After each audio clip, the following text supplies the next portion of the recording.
Hello दोस्तों, welcome to revision study. आप लोगों का रिवीजन स्टडी चैनल में हार्दिक स्वागत है। और आप लोग हमारे इस चैनल में जुड़कर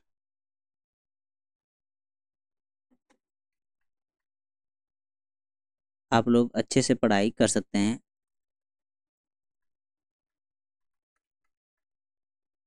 एक सेकंड, थोड़ी सी सेटिंग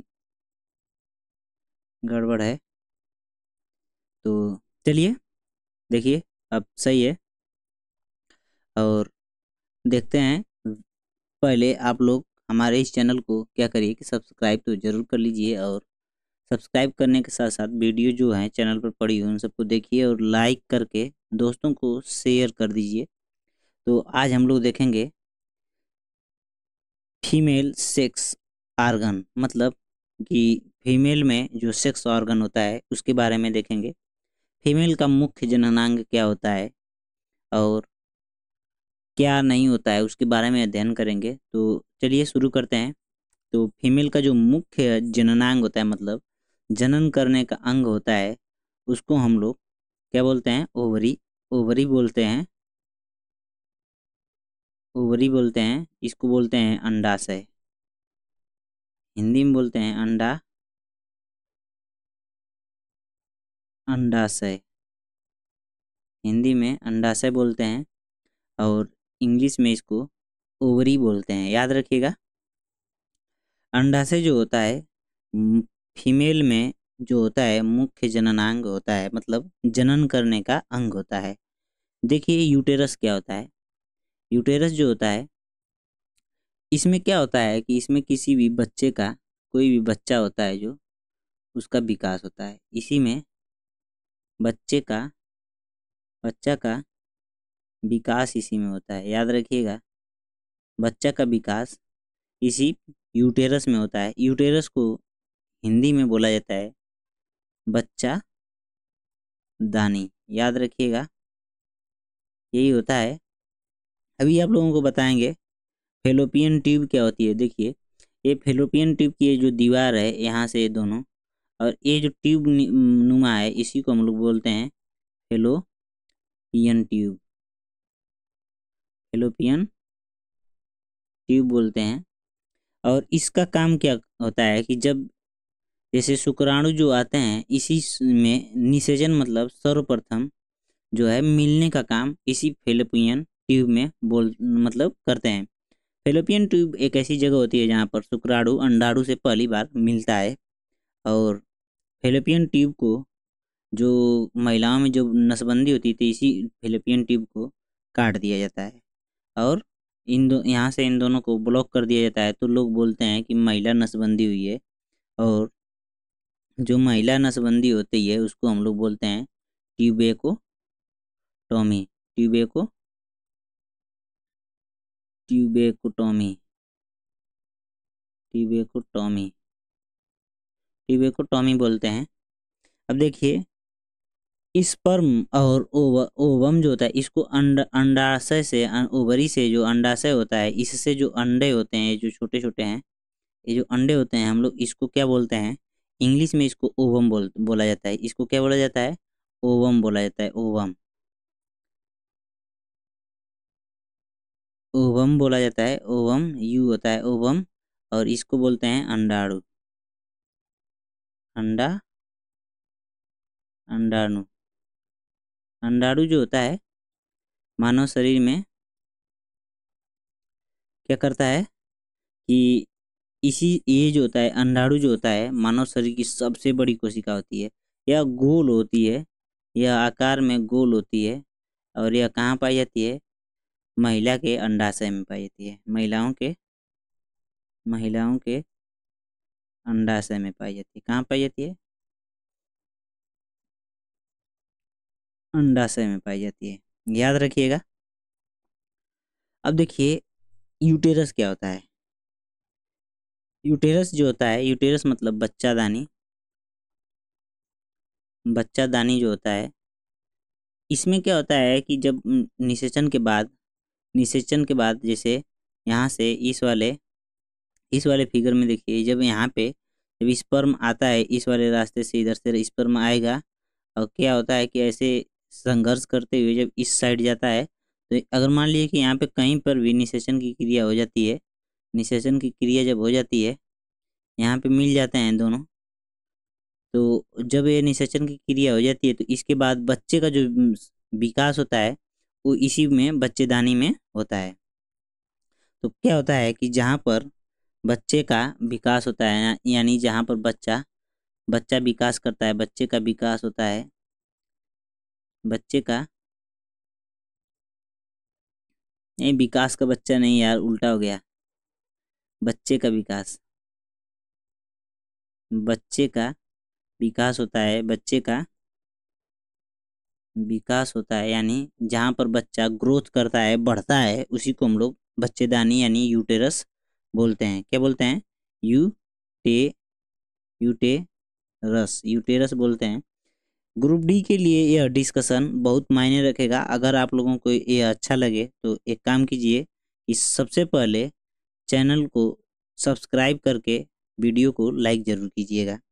देखिए निषेचन कहाँ होता है, जो फेलोपियन ट्यूब अभी बताएं इस तरह से थी, इस तरह से घूमी हुई जो थी, ये जो इस तरह से था, इस ये वाली जो पाइपें हैं दोनों, ये वाली, इसको हम लोग बोलते हैं फेलोपियन ट्यूब। कौन सी tube? Fallopian tube, fallopian tube इसको बोलते हैं, फेलोपियन ट्यूब बोलते हैं। और इसमें क्या होता है कि इसी में सर्वप्रथम निषेचन होता है।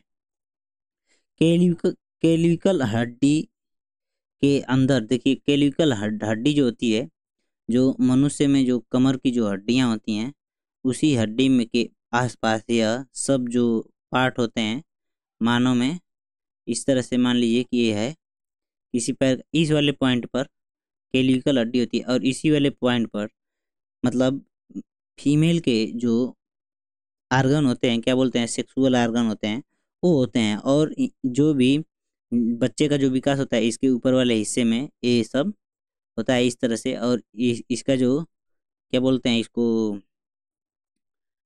जो ओवम बोलते हैं, ओवम और ओवरी जो होता है, इस तरह से इधर की साइड लटका हुआ होता है।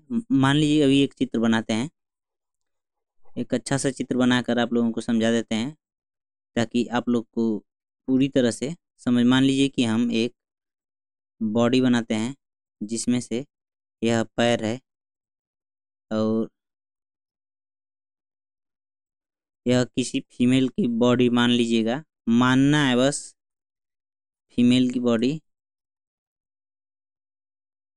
फीमेल बॉडी, इसमें मानना है। आप लोग को बता रहा हूँ कि जो केल्विकल हड्डी जो होती है, यहीं पर ये कमर के पास ये हड्डी पाई जाती है, और केल्विकल हड्डी के पास जो ये सब आर्गन होते हैं, ये यहीं पे ये आर्गन इतने ही दूर में ये होता है, ये सब इतने ही दूर में इस तरह से होता है, इस तरह से यहाँ से इसको यहाँ पर होता है।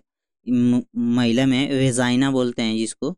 ये जो होता है सामने से, मतलब बहुत नाजुक होता है, आप लोग इसको मतलब समझ रहे होंगे, वेजाइना इसको बोलते हैं। और ये मनुष्य में, महिलाओं में प्राइमरी सेक्सुअल आर्गन होता है।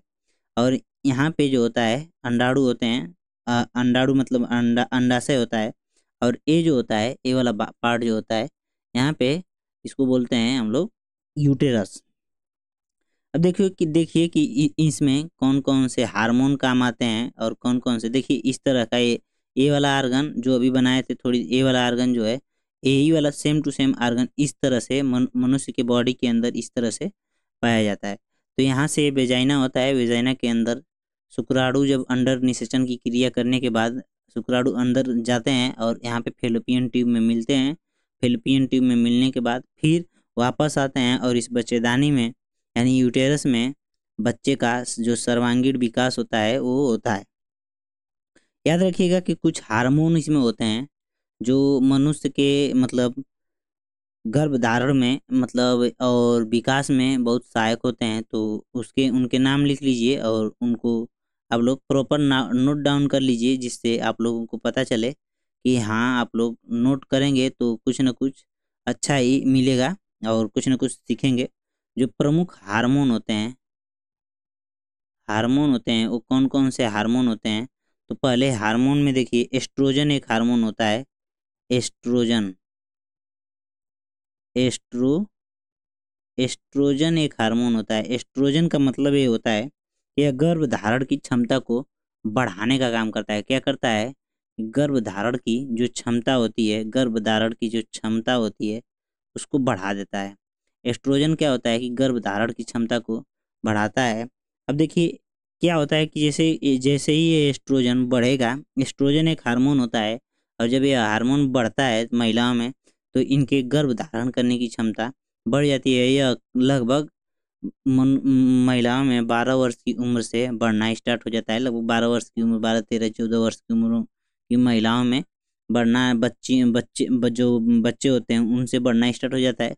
कभी कभी आप लोग सुने होंगे कि जो छोटे बच्चों के साथ जो लोग, कुछ लोग रेप करते हैं और ऐसे ही पाए जाते हैं। तो ये जो सेक्सुअल हार्मोन होता है, वो लोग वो अपनी भावनाओं में बहकर मतलब ऐसा काम करते हैं, ऐसा बहुत गलत है। और एस्ट्रोजन हार्मोन एक ऐसा हार्मोन है जो किसी के साथ बढ़ सकता है, किसी का घट सकता है, किसी के अंदर कम पाया जा सकता है, किसी के अंदर ज़्यादा पाया जा सकता है।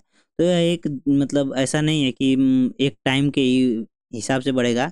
यह किसी किसी के साथ इससे ज़्यादा उम्र के साथ बढ़ेगा, किसी के साथ मतलब इतना ही उम्र में बढ़ जाएगा, किसी के साथ कम उम्र भी रहेगी तो बढ़ जा सकता है। लेकिन इस ये हार्मोन बढ़ता जरूर है। अगर जब बढ़ेगा तभी भी जो जो क्या होता है कि जो गर्भ धारण की क्षमता होती है, सेक्सुअल जो क्षमताएं होती हैं, सेक्सुअल क्षमताएं जो होती हैं सेक्सुअल जो क्षमता होती है वो बढ़ती है। क्या होता है कि वो बढ़ जाती है। और जब यही बढ़ेगा तो आदमी मतलब जो महिलाएं होती हैं या जो फीमेल बॉडी होती है, वो क्या होती है कि गर्भ धारण की क्षमता इनमें बढ़ जाती है। एक देखिए प्रोजेस्ट्रॉन होता है। प्रोजेस्ट्रॉन क्या बोलते हैं? प्रोजे प्रोजेस्ट्रॉन प्रोजेस्ट्रॉन एक होता है।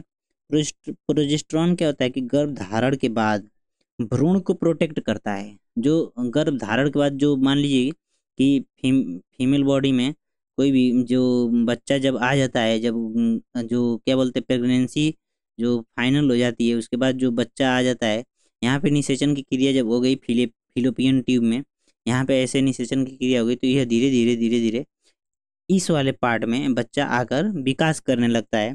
तो यहाँ पे क्या होता है कि इसको प्रोटेक्शन की जरूरत होती है। यहाँ पे बहुत एसिडिक अटैक होता है, बहुत ज़्यादा एसिड, बहुत ज़्यादा मतलब कंडीशन में बहुत हार्मोन और बहुत ऐसे लवण होते हैं, जो लवण नहीं, एसिडिक जो तत्व होते हैं जो इसको नुकसान पहुंचा सकते हैं। तो ये प्रोजेस्टेरॉन इसी की क्या करता है कि रक्षा करता है। गर्भ धारण के बाद भ्रूण की रक्षा करता है। गर्भ धारण के बाद क्या करता है? गर्भ धारण के बाद गर्भ धारण के बाद भ्रूण की भ्रूण की रक्षा करता है। भ्रूण की रक्षा करता है, रक्षा करने का काम करता है। याद रखिएगा कि प्रोजेस्टेरॉन से आप लोग याद रखिएगा प्रोटेक्शन। क्या? प्रोटेक्ट प्रोटेक्शन प्रोटेक्शन करना जो होता है गर्भ धारण, मतलब प्रोजेस्टेरॉन जो होता है गर्भ धारण के बाद भ्रूण की रक्षा करना, यानी प्रोटेक्शन में यह काम आता है। आगे देखिए एक और हार्मोन होता है रिलैक्सिन हार्मोन। आप लोग सुने होंगे, अगर आप लोग पढ़े होंगे तो रिलैक्सिन हार्मोन के बारे में जानते होंगे। रिलैक्सिन हार्मोन एक होता है और यह बहुत काम का हार्मोन है महिलाओं के लिए खासकर। और जो हमारे दोस्त, हमारे जो फीमेल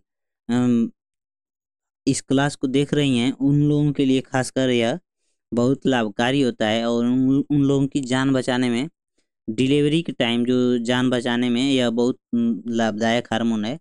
क्या होता है कि यह नॉर्मल डिलीवरी के समय जब मनुष्य मतलब फीमेल में जब यह न- बच्चा 9 महीने विकास कर लेता है, 9 मंथ विकास कर लेता है, तो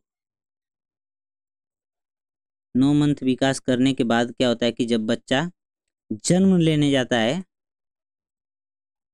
बच्चा जब लेने जाता है तो लोग बोलते हैं कि कभी कभी आप सुने होंगे कि एक फीमेल बॉडी है और मान लीजिए कि वह गर्भधारण से है और उसका क्या होता है कि लोग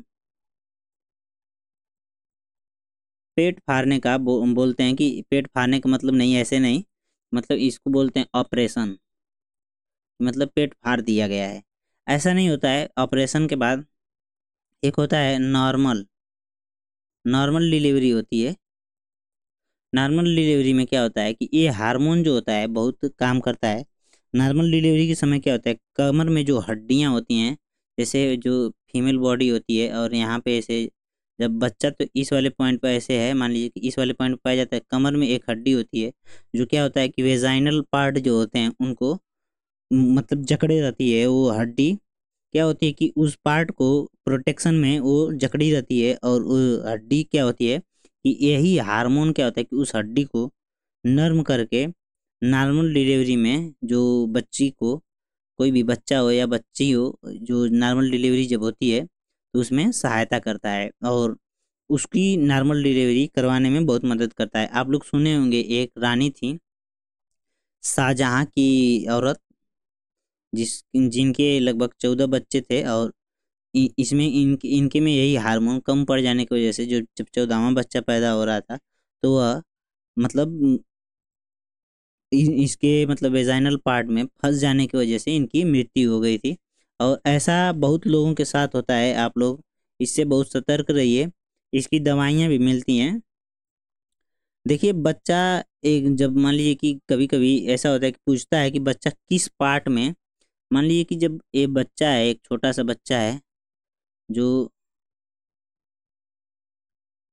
इसका हाथ पैर इस तरह से पूरा इस तरह से सिकुड़ कर ऐसे होता है, तो ये जिस झिल्ली में होता है उस झिल्ली का नाम क्या होता है, एक झिल्ली में ये बंद होता है, उस झिल्ली का नाम पूछ देता है कभी कभी, तो इसको हम लोग बोलते हैं एमियोटिक सेल। कौन सी सेल? Amitotic cell. मो इम्यूनियोटिक सेल, इम्यूनियोटिक सेल, इम्यूनियोटिक सेल बोलते हैं, सैक, इम्यूनियोटिक सैक बोलते हैं, याद रखिएगा। इम्यूनियोटिक सैक बोलते हैं। और बच्चा जब क्या होता है कि अभी आप लोगों को बताएं थोड़ी देर पहले कि बच्चा इस बच्चेदानी में यहाँ पे आके इस वाले पार्ट पे आके जुड़ जाता है, तो कहीं ना कहीं इस मतलब बच्चेदानी से जुड़ने का प्रयास करेगा, तभी तो माता के शरीर से पोंसड़ लेगा। और जब पोंसड़ लेगा तो क्या होता है कि इस तरह से फेलोपियन ट्यूब होती है, और इस तरह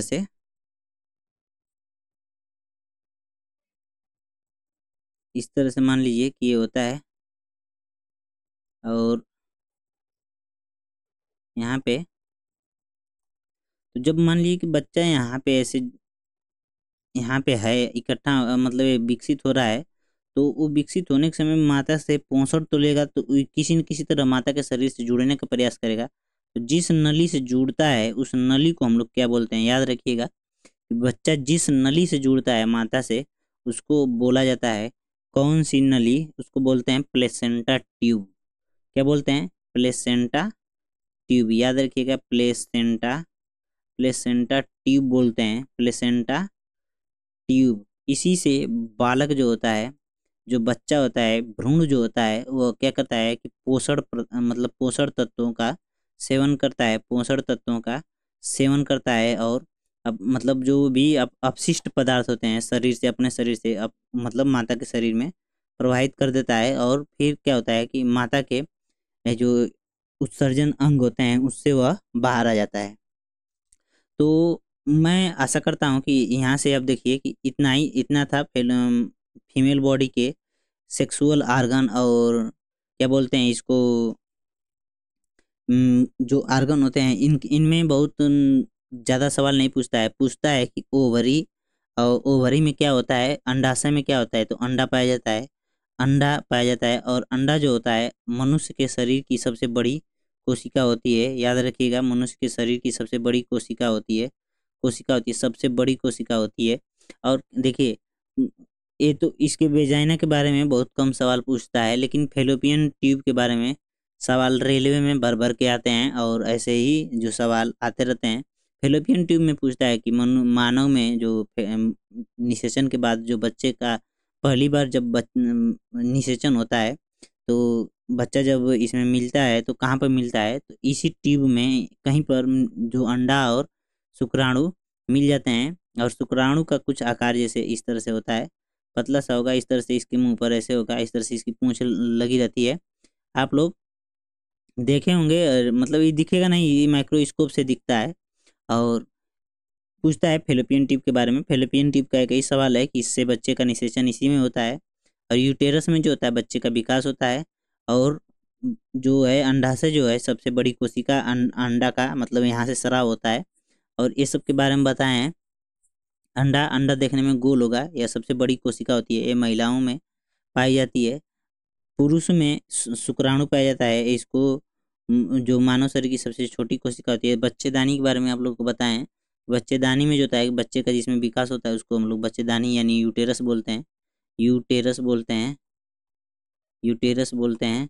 और यह यह किस वाले पार्ट में, यहाँ पे मतलब जो कमर के पास एक हड्डी होती है, कमर के पास जो हड्डियाँ होती हैं इन्हीं के पास ये बीच में पाया जाता है। उतना आप लोग अगर पढ़ रहे हैं, मतलब इतना पढ़ रहे हैं तो आप लोग जानते होंगे कि यह किस पार्ट की बात हम कर रहे हैं। जो और यहाँ पे देखिए हार्मोन जो होते हैं उसके बारे में बात की है। एस्ट्रोजन हार्मोन जो होता है महिलाओं में जो जब बढ़ जाता है तो इनमें क्या होता है कि सेक्सुअल क्षमता बढ़ जाती है और इनके गर्भधारण की क्षमता बढ़ जाती है। और फिर उसके बाद क्या होता है कि प्रोजेस्टेरॉन जो होता है, प्रोजेस्टेरॉन का मतलब प्रोटेक्ट करने के काम आता है। प्रोजेस्टेरॉन जो होता है प्रोटेक्ट करता है, प्रोजेस्टेरॉन प्रोटेक्ट करता है जब गर्भधारण के बाद भ्रूण जो होता है उसको प्रोटेक्ट करता है। उसके बाद रिलैक्सिन के बारे में बताएं। Relaxin normal delivery, normal delivery, normal delivery जब बच्चे की नॉर्मल डिलीवरी होती है तो उसमें जो कमर के पास जो हड्डियां होती हैं उनको नरम करके फैलाने का काम करता है, जिससे बच्चा आसानी से बाहर आ सकता है। तो इसी के साथ आज के लिए इतना ही। क्लास को देखने के लिए धन्यवाद। अगर आप लोग हमारी क्लास को देख रहे हैं तो लाइक और शेयर जरूर करें और अपने दोस्तों को भी कहें कि हमारे इस चैनल को सब्सक्राइब जरूर करें। धन्यवाद। जय हिंद, जय भारत।